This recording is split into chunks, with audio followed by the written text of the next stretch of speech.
ఐదేళ్ల వైసీపీ పరిపాలన విధ్వంసం మీద ఇప్పటికీ చంద్రబాబు నాయుడు గారు లోకేష్ గారు ఎర్ర పుస్తకం పట్టుకొని మరి అరెస్ట్ చేసింది ఒకే ఒక దళిత నాయకుడు నందిగాం సురేష్.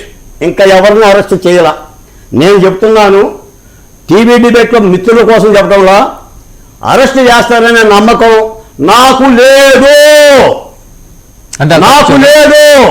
ఇదే డిబేట్లో గత 5 ఏళ్లుగా అధికార పార్టీ వాళ్ళు, జనసేన, తెలుగుదేశం, భారతీయ జనతా పార్టీ వాళ్ళు మాట్లాడింది, నేను కూడా మాట్లాడింది ఏంటంటే, మీ ఇంటికి మా ఇల్లు ఎంత దూరమో మా ఇంటికి మీ ఇల్లు ఎంత దూరం. రేపు ప్రభుత్వం మారగానే వైసీపీ పార్టీ నాయకులను కక్కిస్తాం, తొక్కేస్తాం, ప్రతి అవినీతి మీద చర్యలు తీసుకుంటామని చెప్పేసి మాట్లాడిన సందర్భం. ఇప్పుడైతే ఆ పరిస్థితి అయితే కనుచూపు మేరలో కనిపించటం. కాబట్టే రోజా గారు మాట్లాడుతున్నారు. మీరు రోజా గారిని అరెస్ట్ చేయండి, ఆంధ్రప్రదేశ్లో పండుగ చేసుకుంటారు. మీరు వల్లభనేని వంశీని అరెస్ట్ చేయండి, తెలుగుదేశం కార్యకర్తలు పండుగ చేస్తారు, అభినందన సభలు పెడతారు. మీరు కొడాలి నాని అరెస్ట్ చేయండి, పండుగ చేస్తారు. ఏ ఒక్క చర్య లేదు. నేను మొన్న కూడా చెప్పిన వరుణ్ గారు, మీకు ఆంధ్రప్రదేశ్లో కూటమి పార్టీ ఆధ్వర్యంలో ఓన్లీ నోటీస్